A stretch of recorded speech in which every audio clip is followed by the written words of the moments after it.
Hey everyone, welcome back. Hope you're having a fantastic day so far. So every single year, millions of Americans are affected by different types of scams. However, in this case, the Social Security Administration has been sending out 100% legitimate emails that is very, very urgent to tend to. Right around 46 million Americans are being affected by what's in these emails that you should act on right now. So we will be covering that. Plus, is there any chance possible that the 2025 cost of living adjustment could possibly be higher than this year's raise? We're going to be going over that as well. But before we go ahead and dive into the main content of today's video, if you wouldn't mind helping me out real quickly by just giving this video a like, that just helps out with the good old YouTube algorithm, and also consider subscribing to my channel if you have not already. Plus, if you would like to receive up to $200 in free stock or $200 in free cash, in a pinned comment below, I will be leaving a link to Robinhood. All you have to do is once you click on that link is just sign up for a free account and then simply link your bank account. You do not even have to make an opening deposit. At that point in time, Robinhood will be sending you one free stock worth all the way up to $200. And if you really just have the cash, all you have to do is once you receive the free stock is just sell it for what it's worth and then transfer the cash value right back to your bank account. Okay, so starting off today's video, before we go ahead and get into Social Security and the important emails that are being sent out, first off, yesterday, as expected, but also sort of unexpectedly, Joe Biden did step down as the nominee for the Democratic Party. I guess he is going to still stay in office until January, whenever he is replaced with whoever ends up winning in November. Right now, Kamala Harris, of course, is expected to be his replacement. But in my opinion, at least, and leave your thoughts and comments below because I would definitely love to read them and see what you guys think as well. But I think that Democrats should definitely be holding another primary, another election. Granted, it's going to be very difficult to organize an election in all 50 states. By, let's say, like probably October is the latest they need to hold it, since the other election is going to be held in November. But to set that up and organize that in all 50 states might be incredibly difficult, but I think that's the best path forward.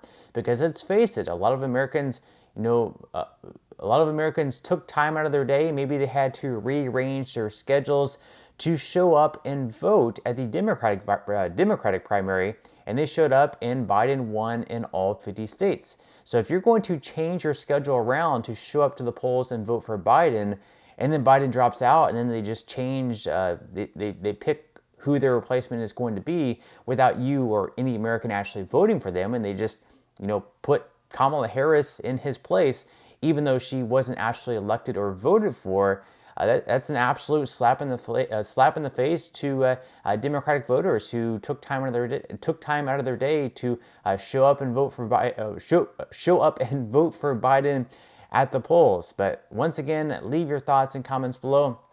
Of course, right now Harris is off to a quick start on the road to 1,986 delegates. So, according to The Hill, to win the nomination, a candidate must secure 1,986 delegates. As of 10 p.m. on Sunday, 531 delegates had already chosen and already endorsed Harris. So right now, you can see on the chart, Harris has all the delegates so far.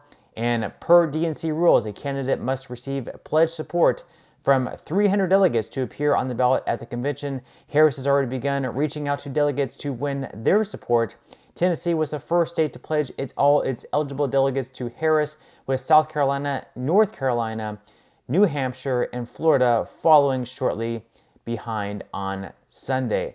Now, as far as how a potential Harris versus Trump matchup would be, we do have some polling data all the way in. It is going to be interesting to see this data flow in over the next couple of months, though. But we can see up on the screen right now, and if the Harris-Trump matchup was held today, Trump right now does have around a 2% lead. However, a lot of this can really change if Harris does end up being titled as the nominee, and perhaps if they have a debate, if Harris performs very well in the debate, then of course that could be a boost in the polls. However, if she performs very poorly, then of course Trump could surge to off to a pretty big lead like he was versus Biden before Biden ended up dropping out. Now, moving into one of our main stories of today's video, the Social Security Administration. Yes, the actual Social Security Administration, not scammers, have been sending out an email to millions of Social Security beneficiaries. This is an urgent email that people must act on. So according to KTLA, they say that this email from the Social Security is not a scam. So Social Security recipients are frequent scam targets, but an email sent to a large group of beneficiaries is legitimate, the agency says. The email notifies users of important changes to their accounts. It was sent to customers who created online accounts before September 18th of 2021. Those users had logins with, quote, My Social Security and need to transition to updated credentials with login.gov. They say this is not a scam. After being contacted by KTLA's sister station, WSYR, the Social Security Administration issued a press release alerting people of the changes. They said, quote, We are changing the way people have access to all of our online services, including My Social Security, the SSA explained. The change is being made to align with federal authentication standards and make sure that online sign-in remains secure. So once again, this is a completely legitimate email from the Social Security Administration. It's not a scam or anything like that. So definitely make sure to go ahead and update all that. Now, as far as how you can update that and transition over to login.gov, here are some simple instructions that we're going to be going over. So they say, first off, if you have an account already, you must log into your existing My Social Security account. Once you're logged in, if you need to transition your accounts, you may see the option to do so. The transition process involves creating a new account and linking it to your existing account. Once you've completed the steps, you will see a confirmation screen and will be able to access all of your information as you normally would. Note, when we logged into our Social Security account using our username, we weren't prompted to move to login.gov. The administration told us it's just starting the transition, so you may not see it when you log in next. Now, as far as when you will need to set up your login.gov account, a spokesperson told CNET that as of June 2024, approximately 46 million users out of 86 million total users still need to transition to a login.gov account. So we still have millions of Americans that need to make that transition. And if you can, it is recommended, of course, to do that as soon as possible. Now, as far as the upcoming cost of living adjustment goes, we've seen different estimates out there ranging anywhere between, let's say, like 2.6 to 2.7%, which of course would be a little bit smaller than what we received for the 2024 COLA. And then a lot of people are wondering, like, is there any chance that it could actually be higher? Could we actually receive maybe like a 3.3 COLA, a 3.5 COLA? We're going to be going over if there is any chance that the cost of living adjustment could be higher in 2025 than what we received in 2024. So according to the Motley Fool, here's what would need to happen. So for 2025 Social Security COLA to be larger than 2024's, inflation will really need to pick up in the coming months, and that's not something any senior or working age consumer, for that matter, should be hoping for. The fact of the matter is that easing inflation might do seniors on Social Security a whole lot more financial good than a slightly more generous boost to their monthly benefits. Rising inflation could make it much more difficult to keep up with essential expenses from groceries to gas to utilities, so nobody should be rooting for a third quarter spike in inflation despite the potential impact it might have on Social Security. So basically how the cost of living adjustments work is they use the third quarter data for an inflation metric called the CPIW, which is just short for Consumer Price Index for urban wage earners and clerical workers. So the third quarter is July, August, and September, and the July, August, and September numbers are released in the following months. So the July number is released in August, the August number is released in September, and then the September number is released in October. So October, in the month of October, is when we will know exactly what the cost of living adjustment will end up looking like. So we basically compare the third quarter numbers from this year, and we're going to compare that to the third quarter numbers of last year. So as you can see up on the screen, all those numbers up there are basically the readings for the CPIW. And the marks that I made are going to be the months of July, August, and September, which once again are going to be released in August, September, and October. So next month in August is when we're going to have the first important reading for the third quarter data. That's going to be the CPIW for July, once again released next month in August.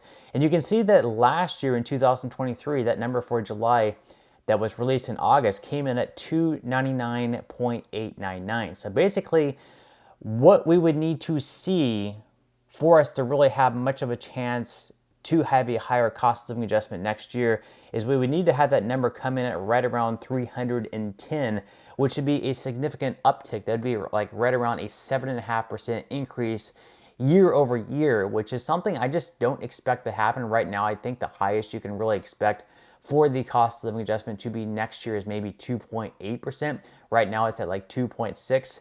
And inflation just has not been going upward as high as it has been. And that's actually a good thing. If we ended up receiving a cost of living adjustment higher in 2025 than what we did this year in 2024, that would mean something incredibly bad took place, where inflation is really ticking up.